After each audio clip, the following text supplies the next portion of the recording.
안녕하세요. 레빗꾸미입니다. 오늘은 영화 테넷에 대해 이야기 나눠보겠습니다. 이 영화를 보신 분들은 아시겠지만 꽤 복잡하게 느껴질 수 있어요. 영화를 보고 제가 생각하는 부분을 한번 이야기해보겠습니다. 우리는 시간의 흐름을 한 방향으로만 느끼죠. 굳이 어려운 물리법칙을 생각하지 않더라도 시간이 거꾸로 간다고 느끼실 분들은 없을 거예요. 현재 시점까지 과거, 현재, 미래라는 걸 생각해보면 과거는 이미 일어난 일이라 변경할 수 없고 미래는 아직 일어나지 않은 일이기 때문에 변경할 기회가 있습니다. 그래서 우리는 과거에 후회를 하면서도 미래를 위해서 현재에 좀 더 집중을 하게 되는 거죠.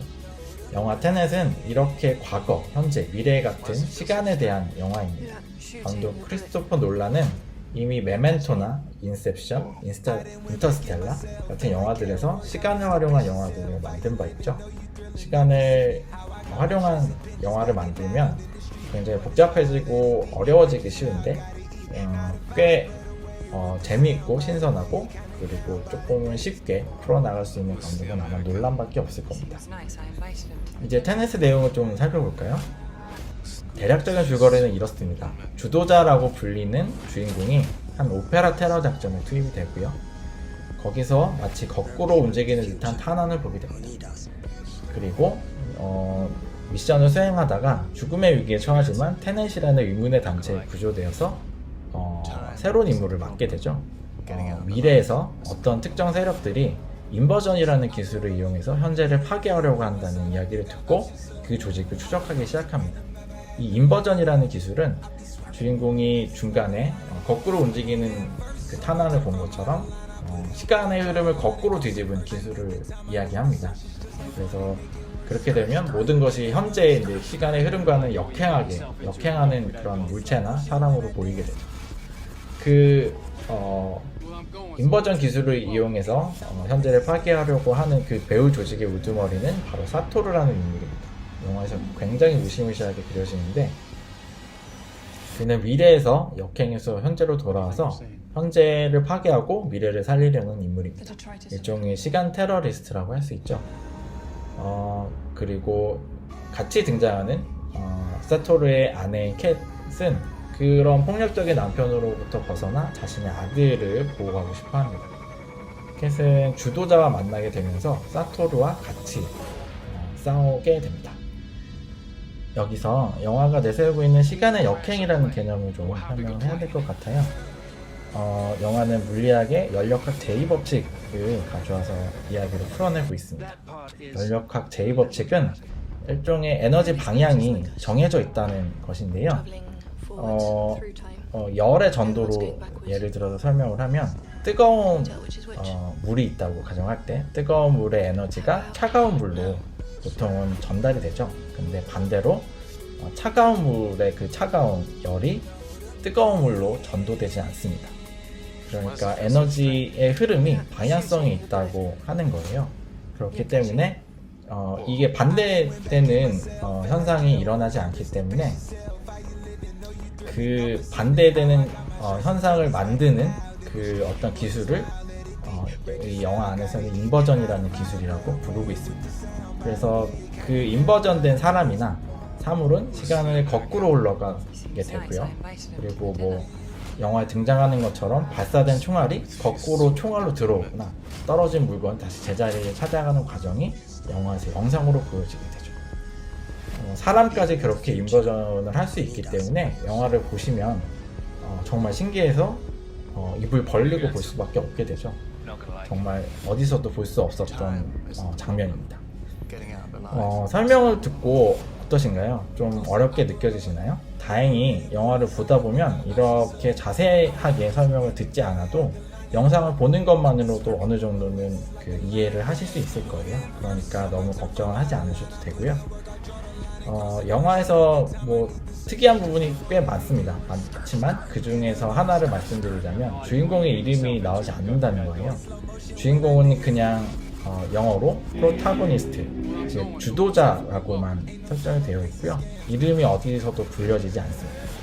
이걸 생각해보면 아마도 감독은 영화를 보는 관객 모두가 주도자 라는 생각을 한 것 같아요. 그래서 주도자와 같은 시각 관점으로 이야기를 하고 있고, 영화 속에서 뭐 여러 가지 인물들의 타임라인이 섞여 있습니다. 섞여 있지만 관객은 그저 주도자의 관점으로만 이야기에 집중을 하면 큰 무리 없이 영화를 따라갈 수 있다는 것이죠. 그게 아마 감독이 의도한 것일 거예요. 실제로 영화를 보다가 주인공의 시점이 아니고 다른 사람의 시점을 따라가게 되면 영화는 한없이 어렵게 느껴질 수밖에 없습니다. 시간대가 꼬이기 때문이고요. 그냥 아직 안 보신 분들은 그냥 주인공의 관점을 그대로 따라가시는 걸 추천드립니다. 영화는 처음 오페라 테러에서 시작이 되죠. 오페라 테러가 벌어지는 그 시점에서 다른 곳에서 벌어지는 전투로 끝이 납니다. 그러니까 영화의 처음과 시작의 시점 자체가 같다는 거죠. 영화의 상영 시간에서 거의 한 중간 정도부터 주인공이 인버전된 시간을 거꾸로 흘러가게 됩니다. 인버전된 사람이 과거의 자신을 보게 되면 사라져 버리기 때문에 어떤 특수한 옷을 입게 되고요. 그리고 숨을 제대로 쉴 수 없기 때문에 이게 시간이 반대가 되어 있으니까 산소 마스크를 쓰고 돌아다녀야 합니다. 그렇게 벌어지는 자동차 추격 장면이나 후반부 시간차 공격 전투는 시각적으로 굉장한 느낌을 주게 됩니다. 과거에 어떤 영화에서 볼 수 없었던 장면이기 때문인데요. 굉장히 신기하고 박진감이 넘치죠. 이 영화를 현재와 과거의 대결로도 볼 수 있을 겁니다. 미래의 환경 파괴 때문에 미래를 살리기 위해서 현재로 돌아와서 현재를 파괴하려는 그 사토르는 일종의 미래의 인물이라고 할 수 있고요. 주인공은 현재의 관점에서 미래의 공격을 방어하는 현재의 인물이라고 할 수 있습니다. 미래와 현재의 대결이라고 할 수 있고요. 사실 이거는 우리가 매일 겪는 전투이기도 합니다. 미래에 대한 불안감과 걱정이 항상 우리 자신을 괴롭히고 있죠. 현재에 굉장한 영향을 주고 있습니다. 그래서 현재와 미래의 주도권을 누가 잡느냐가 진정한 미래의 모습을 결정을 하겠죠. 계속 우리는 현재와 그리고 미래의 어떤 모습하고 이제 싸우고 있는 겁니다. 영화에서 주인공을 돕는 닐은 이렇게 이야기하죠. 일어난 일은 일어난 거야. 이 말은 과거는 과거로 그냥 두고 현재에 집중하라는 뜻입니다. 그리고 현재에 벌어지는 일도 어쨌든 과거에 벌어진 일의 연속이기 때문에 그냥 현재에 집중하는 것이 시간의 주도권을 가지는 유일한 길이라는 것이죠. 과거는 너무 신경 쓰지 말라는 이야기입니다. 주인공이 현재의 주도권을 잡았던 것처럼 사토르의 아내인 캣도 자신만의 시간과 삶에서 주도권을 잡기 위해 자신만의 싸움을 합니다. 결국에는 현재의 주도권을 지키기 위한 싸움이 되는 거죠. 영화의 시간대 안에는 주인공과 닐 그리고 캣이 등장을 하는데 다양한 시간대가 얽혀있기 때문에 사실은 한 시점을 딱 끊어놓고 봤을 때 여러 명의 주인공과 닐과 캣이 존재할 수 있습니다. 예를 들어 처음 오페라 장면만 봐도 닐은 그 안에서 최소 3명 이상이 그 시점에 존재하게 됩니다. 그러니까 굉장히 복잡해지죠, 이야기가. 어떤 분들한테는 이게 굉장히 재미있는 일이 될 수 있습니다. 닐의 타임라인과 주인공의 타임라인과 그리고 캣의 타임라인을 각각 쫓아가는 것만으로도 어떤 퍼즐을 맞추는 느낌을 가질 수 있을 거예요. 그렇게 테넷은 아주 복잡한 것 같지만 영화가 제시하는 영상만으로 실제로 이해할 수 있는 영화입니다. 너무 복잡하게 생각하지 않으셨으면 좋겠고요. 주인공을 맡은 존 데이비드 워싱턴은 미국의 할리우드 스타인 덴젤 워싱턴의 아들이죠. 굉장히 비슷한 모습이 간간히 보이고요. 매력적으로 등장하긴 하지만 이 영화에서 무엇보다 돋보이는 배우는 바로 로버트 패틴슨입니다. 굉장히 중요한 매력을 보여주고 있고 연기가 굉장히 훌륭합니다. 마지막으로 영화 테넷은 매우 지적이고 훌륭하게 구성된 크리스토퍼 놀란의 영화입니다.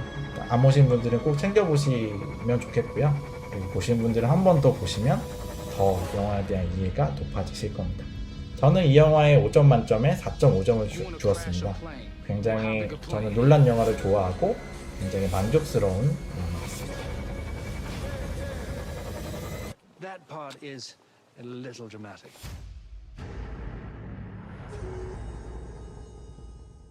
FaceTime with no tennis. Rated PG 13.